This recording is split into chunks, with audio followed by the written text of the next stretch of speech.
উত্তর ২৪ পরগনার অশোকনগরে আন্তঃরাজ্য অস্ত্র পাচার চক্রের পর্দাফাশ করল সিআইডি। সিআইডি সূত্রে খবর, গোপন সূত্রে খবর এসেছিল উত্তর ২৪ পরগনায় অস্ত্রের চালান ঢুকতে চলেছে। সেই খবরের ভিত্তিতেই রবিবার সকালে সিআইডি এবং অশোকনগর থানার পুলিশ যৌথভাবে অভিযান চালায় নৈহাটি অশোকনগর রোডের ৮ নম্বর মোড় এলাকায়।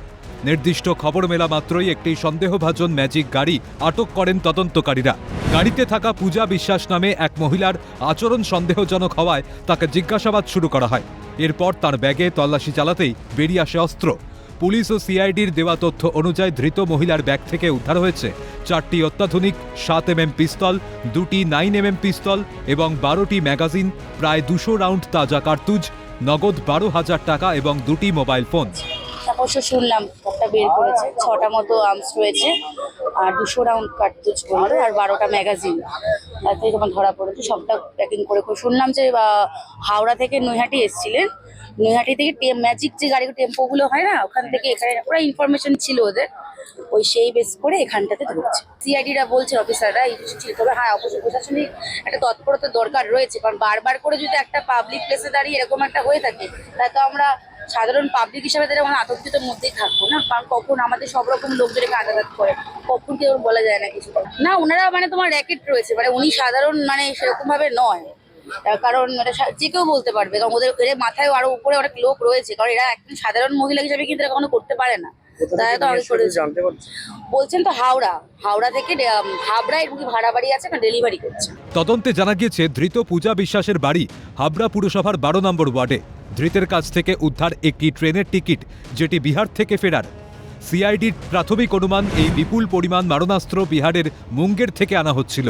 বিহার থেকে ট্রেনে করে এই অস্ত্র বাংলায় এনে হাবড়া ও তার পার্শ্ববর্তী এলাকায় চড়া দামে ক্রেতাদের কাছে বিক্রি করা হতো। ধরুন জবলপুর থেকে উনি আসছেন, এখানে করবেন, কোথায় গিয়ে হবে, অন্য স্টেটে কানেকশন থাকতে পারে।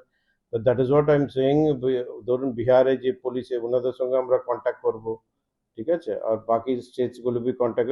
তো পুরো একটা আমাদের সিআইডিতে একটা সিট মতন আমরা ফর্ম করেছি এই কেসটা দেখার জন্য, করে আমরা জানাবো।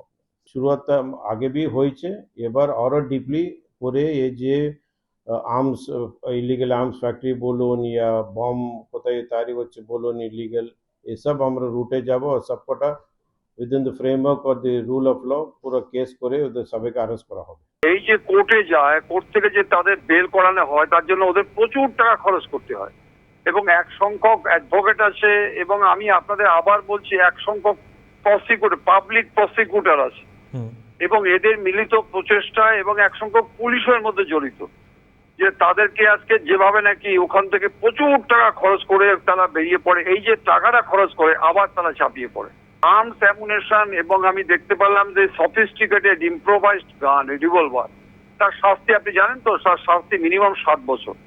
কিন্তু আজকে কি করে বেরোলো, বেল করে কি করে বেরোলো আপনি আমাকে বলুন না। নো কাস্টোডি ট্রায়াল, এই যে প্রক্রিয়াগত পদ্ধতি আমাদের বিচার ব্যবস্থা, তার জন্য তারা প্রশ্রয় পাচ্ছে।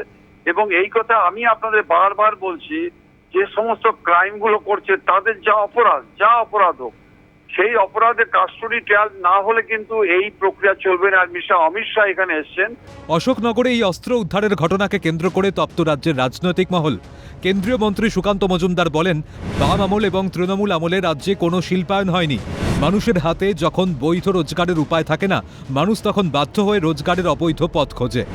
কর্মসংস্থানের অভাবের কারণেই আজ রাজ্যের মানুষ এই ধরনের মারাত্মক অবৈধ কাজ বেছে নিচ্ছে। তৃণমূল আমলে মানুষের হাতে রোজগার ছিল না। মনে রাখবেন, অর্থনীতি বলে যখন মানুষের হাতে বৈধ রোজগার থাকে না বা বৈধ রোজগারের উপায় থাকে না, মানুষ তখন রোজগারের অবৈধ পথ খোঁজে, কারণ মানুষ তো না খেয়ে বেঁচে থাকবে না, লোক রোজগার না করলে কারো চলে না। তো তৃণমূল আমলে এবং তার আগে বামফ্রন্ট আমলেও শিল্পায়ন না হওয়াতে লোকের হাতে কাজ নেই, সেই জন্য মানুষ এই ধরনের অবৈধ কাজকর্ম বেছে নিয়েছে। এবং গত সরকারের সময় এটাকে আটকানোর কোন রকম চেষ্টাও করা হয়নি প্রশাসনের তরফ থেকে। এখন প্রশাসন চেষ্টা করছে। আমরা সবাইকে বলবো যে সমস্ত এই অবৈধ কাজ বন্ধ করে দিন, নাহলে পুলিশ ব্যবস্থা নেবে, সে মহিলা হোক আর পুরুষ হোক। এই ঘটনা প্রমাণ করে দিল যে আইনের চোখ ফাঁকি দিয়ে আন্তঃরাজ্য অস্ত্র পাচারকারীরা কতটা বেপরোয়া হয়ে উঠছে। সিআইডির কাছে এখন বড় চ্যালেঞ্জ, এই বিপুল পরিমাণ অস্ত্রের আসল ক্রেতা কারা, নেপথ্যে রয়েছে কোন বড় মাথা, তা জানতে ইতিমধ্যেই তদন্তে নেমেছে সিআইডি। অশোকনগর থেকে অপু শীলের রিপোর্ট, ক্যালকাটা নিউজ।